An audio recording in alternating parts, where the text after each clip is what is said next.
There's a wonderful paper by Schopenhauer, who's one of my 3 favorite philosophers, called The Foundation of Morality.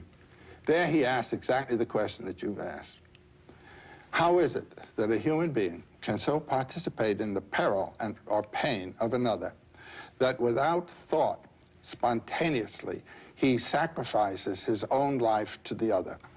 How can this happen?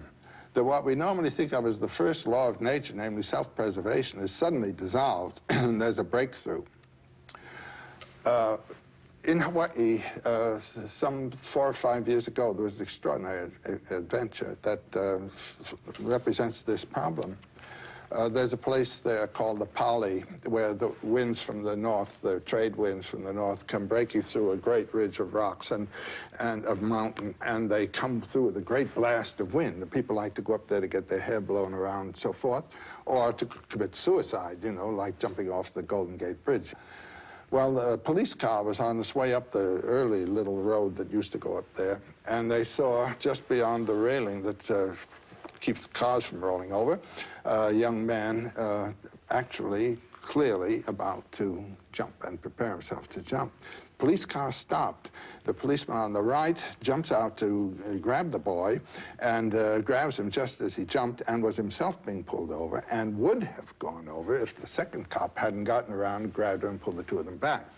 There was a long description of this. It was a marvelous thing in the newspapers at that time. And the policeman was asked, why didn't you let go? I mean, you would have lost your life. And you see what happened to that man. This is what's known as one-pointed meditation. Everything else in his life dropped off. His duty to his family, his duty to his job, his duty to his own career, all of his wishes and hopes for life just disappeared, and he was about to go.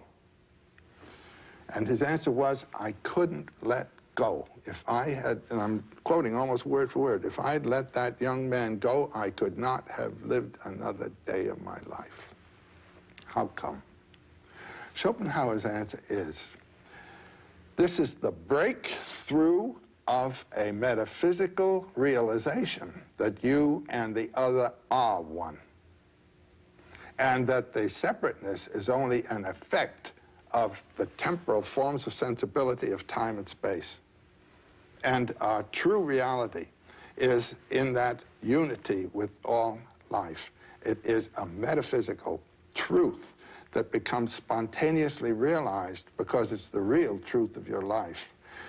The policeman didn't know who that young man was.